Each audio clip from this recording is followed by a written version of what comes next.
Folks, collector box discussion. Collector box discussion. Collector box discussion. Collector box discussion. Alright, so as of the film of this video, we've had 4, 5, 6, 7 collector boxes. Modern Horizons is going to be I believe the 8th collector box product. Wow. Time flies. It feels like yesterday when we just announced the Throne of Eldraine collector boxes. So out of the actual 7 collector boxes of the standard release, I guess Modern Horizons is the first specialty one. Let's take a little walk through time. Let's hold hands, prance sides through the park, and let's all become some carrots, shall we? Well, Throne of Eldraine collector box is sitting around $400 a box. The OG, the original Throne of Eldraine collectors, was the first. It is out of print, and the supply on the market is essentially hilarious at this point. I don't even think you could buy 30 of them on eBay if you wanted to. They just don't. The supply is hilarious. Next, look at the old Theros Ikoria Core 21 era of collector boxes. The biggest move recently has actually been Ikoria. They were about $230 to $250 collector box, and again plus tax. I'm just quoting kind of the regular price plus shipping, but I know a lot of you all have to add 10, 20 bucks a piece for tax, but let's just keep the video simple. So Ikoria has actually bumped up to almost $300 a collector box. There's a couple left in the open market. By a couple, I mean like 3 that are below $300 a collector box. Looks like Ikoria is going to be following Throne and heading to that 400. There's just not many left out there. Percentage-wise, what's most interesting is the Theros collector box is the largest percentage moving one. That's the one that even in mid-2020 I ran a special with the patrons, and I guess I kind of regret a little bit, but I'm happy some of them made out good. I unloaded most of I only kept like a small percentage of Theros collector boxes. I sold most of them for $159.99 shipped. And Theros collector boxes are now at $230. So from the low on eBay of about $170 back to $230, it's a pretty big price swing for a couple months, everybody. That's kind of impressive. So Theros is still the cheapest one, which is ironic because Theros has like the highest expected value and is like the best performing set of 2020 when you look at the value of the single cards. Ironic how life works, isn't it, folks? Core 21, the only core set to have a collector box ever. That one's still the least produced, the one that's never talked about, and Core 21, as I told you all, I thought was a phenomenal core set. Core 21 collectors have gone from about $210 a box to about $250 now. And of course, plus tax for some of you out there. That one, believe it or not, like Core 21 collector boxes supply is so low, it's almost equivalent to like the supply of Throne collector boxes. It's very strange. I do believe that one did have that 20-30% supply reduction, if I recall correctly. And I know Ikoria and Theros had the larger supply. Yeah, it is what it is. So then we can move forward. Zendikar collector boxes. With those first collector box ever, Zendikar collector box to have expeditions and box toppers in a collector box. So friendly reminder, Zendikar collector boxes is definitely the fan favorites for the most underpriced, biggest surprise product going to be coming. I get that message all the time. People are like, Rudy, the thing has expeditions. It's the only box topper, has 2 box toppers per box. In addition, you get between 1 and 3 foiled expeditions within the 12 packs. So essentially, you get between 3 and 5 expedition lottery card. Well, I guess expeditions, we'll just call them that. In each collector box. 3 to 5. That's kind of wow. In the box, even right now as I film this video, the box on eBay is around $210, $220 out the door. Hate to see what that price is going to be when it goes out of print in a year. Holy smokes. I mean, when the regular Zendikar goes out of print. Next, we go to Kaldheim. Kaldheim I was really excited for, but just, man, came out, fizzled. Nobody cares about the set. Just a really boom and bust product. Of course, Wizards, best-selling winner set of all time. I actually like the product, but boy, the market is just not receptive to it at all. It's very strange. As the film of this video, Kaldheim collector boxes are still sitting between $185 and $200 a collector box plus tax, bouncing around plus or minus a few dollars by the day. Supply looks plentiful. Looks like there's plenty on the open market right now. They have not found a good home. Now, what's interesting is you jump to the newest standard, not MH2, Strixhaven. So Strixhaves is actually holding really, really strong. Strixhaven has been out now. The newness is worn away. And Strixhaven collectors are still sitting $230 to $240 a box range. That's impressive. They haven't actually eroded post-release like a lot of these products have. Because a lot of people are now, it's kind of like that joke in crypto. Everybody sell your crypto on Friday. Everybody buy back Sunday night. Because every weekend, crypto tanks. You guys heard of that yet? It's hilarious. And it's like the same thing. We see that with collector boxes. Actually, I guess I should bring up Commander Legends collector boxes. Because technically that would be the 8th one. I was trying to keep with the standard ones. Because Commander Legends collector, and then technically the Modern Horizons collector, technically that puts like the 8th and 9th collector box. Let's just stick with the standard. But the point is, Strixhaven collectors, we didn't see that. A lot of people now, I get the message all the time, Rudy, I'm not buying at release. You're ripping everyone off. The market's too expensive. I don't like what they're doing with Amazon. Rudy, I don't like what any stores do. I'm going to wait. It's going to come out. It's going to tank. Then I'm going to make my move. And that does work. Many times. Not all the time. Commander Legends collector boxes. Modern Horizons 2 collector boxes. Well, I guess that's too soon. Strixhaven collectors. Ikoria collectors never dropped. Throne of Eldraine, actually at the beginning did have a small drop. So you got about what? Three of the... So about 3 to 4 of the 8. I guess it's 50%. So about 50%, half the time, that does hold true. The other half of the time, you get slapped across the face with a giant fish from Chuck Norris's great-granddaughter. It happens. And that's just where we're at, you know. So, that's the data on the collector boxes. So let's kind of discuss that. I just want to first get it all out in the first few minutes of the video. Let everybody kind of thumbs down and leave. And now let's, what does that mean? Can we do anything with that? Thanks for the data, Rudy. What does that mean? You know, it means, and this is kind of a crappy, shitty thing to say, but you know, it means that collector boxes are here to stay.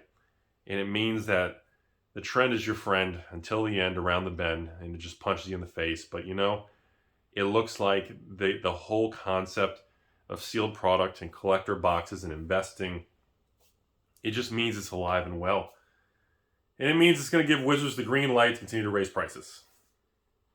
That's what I take away from all this stuff. That's really what I believe on this. A lot of people in the last probably about 18 to 24 months, even before the 2020 disaster, dumpster fire of a year, dumpster over here, even before that, a lot of people ridiculed me and ridiculed stores and ridiculed everyone on YouTube about these collector boxes and whether or not the collector box marketed as a collector item was going to be a good investment or collectible long term. And, you know, as I said, we won't really know until a couple of years go by. Well, a couple of years has gone by. We have essentially almost half the collector boxes out of print now. We got the first 4 collector boxes, Throne, Theros, Ikoria, and Core 21. We've got the first 4 of them out of print. And to my surprise, they are aging and performing substantially better than I thought they would. Now, of course, they've also been a lot more volatile than I thought they would be. Specifically like Theros collector boxes. Man, came out at like 200, tanked to 170, swung back to 230 now. Very volatile marketplace. Throne of Eldraine came out originally about $350, way at the beginning. Really ridiculously high pre-order prices. Tanked all the way down to like 230, 240 at the low. Now it's out of print, swung all the way back up, and it's becoming a monster at essentially almost, what did I say? What was Throne? Is that really almost 400? I thought it was almost, wow, yeah, like 390, 400. I mean, a huge price swings. So volatility is definitely the name of the game. Volatility is definitely going to continue to be part of the future of all this stuff. And, well, I hate to say this, everybody. The collector boxes are shaping up to look like that they are going to stay the course and hold true to the sealed product long-term kind of direction of everything. It looks like there's going to be no difference in performance, percentage-wise, from collector boxes to draft boxes. And that's something a lot, I mean, think about this, folks. Think about it. Well, Throne of Eldraine was in print. Draft boxes were $90. Okay? Well, Throne of Eldraine was in print. Collector boxes were around $250. Right? Why is my nose itchy? Is there a fly? And all of a sudden, Throne draft boxes are $120, $130. So they've moved up about what? 30%? Throne of Eldraine collector boxes went from $250 to about $400. Well, I guess that's more than 30%. That's like going to be about 60, 70%. Actually, yeah, I mean, that Throne collector boxes are outperforming the draft boxes. And see, this was the information I was waiting to see as time went on. Um, that's a very bullish indicator. It's the original oldest. And, when you have the Ikoria, Theros, and Core 21 behind it, following that same trajectory, it looks like these things are going to be monsters long term. And that's a bittersweet thing. That's because Wizards is going to see that. And they're going to use that as an excuse to raise prices like we see in Modern Horizons 2. Now, Commander Legends, I didn't really mention much in this video because it's such an outlier product. I had predicted, again, Jewel Lotus. I said it was going to be like a $20 card. And, of course, I also predicted that, I didn't realize Commander Legends draft boxes were not going to be readily available.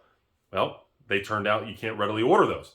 Number two, it turned out that the Jewel Lotus special version that's super expensive can only be found in the collector boxes. So they bottlenecked the particular card, and then they never corrected the supply problem, where even to this day, Commander Legends draft boxes are not readily available. They're not in stock, they're nothing. It's ridiculous.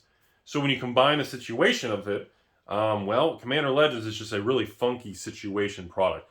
I still believe Commander Legends, and even, I know this is a collector box video and Jumpstart's not, but I want to comment on Jumpstart real quick. Commander Legends from 2020, and of course Jumpstart from 2020, those two are a really hot topic button. Those are really a flagged item that myself and many patrons, many people have been commenting, discussing privately regarding, those two. Well, Rudy, we all agree that 2020 Ikoria, Theros, Throne, all this stuff products, these are disaster era products. I get it.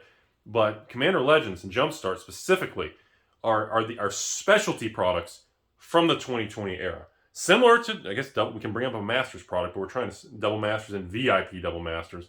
But, this video I want to stick with the collector box. I know I'm all over the place now, but I just think it's a really, these collector boxes, I know this is goofy, and I know you guys don't want to hear it, but I told you all before, like even the new Modern Horizons 2 collector boxes, if this goes the way I think it's going to go, like Commander Legends, they're going to be the first $1,000 collector boxes. And I think that's completely insane. But what's more insane is just not accepting that this is what the market's going to do. And that's really the most concerning part, because there's no reason for it not to. They loaded that new Modern Horizons 2 collector box so high. And if they do not release a second wave, or distributors are not holding back, and if Amazon does their restock at 300, 400, 500, whatever they choose post-release, like Time Spiral, if they go that path, it's just going to be a mess. And again, the corporate ivory tower is going to point and say, look, see what's happening with the price. And they're going to request a price increase from their board of Timmy directors. And they're going to say, look what's going on. They're going to say, looks good. They're going to give a green light. They're going to raise prices further. But overall, in conclusion of this video, the collector boxes, the collector box flashy era appears to not really be changing or damaging the concept of sealed product long term. And, another year from now, another 2 years from now, obviously more and more smoke and more fog is going to clear. And we're going to get more and more crispier pictures of what this stuff means. And because, again, we don't have long-term historical data of this. This is all just data from 2 years back, which is a very small time frame in the world of collecting and investing. But, man, what a wacky thing. What a wacky thing to see these collector boxes come out. And they are still performing. They are still performing. And it blows my mind that it doesn't even look like there's going to be a long-term impact to the sealed product value. Any form of adverse collateral damage, it's still performing. And I'm amazed by that. I'm amazed by that. And it does look like the percentage increase of Throne of Eldraine collectors is outperforming the percentage increase of the draft boxes. And that's kind of a bittersweet thing again. It is what it is. So, yeah, I just wanted to say that and just lay it out there. That's what's going on in the collector box world, everybody. And it's a pretty, I don't know how to respond to that. It just is what it is, man. These things are going to keep performing. Sealed product collecting investing is alive and well. Even in the last 12 months of negativity and this and that and all these new products, it's still performing. Unbelievable, man. Absolutely unbelievable.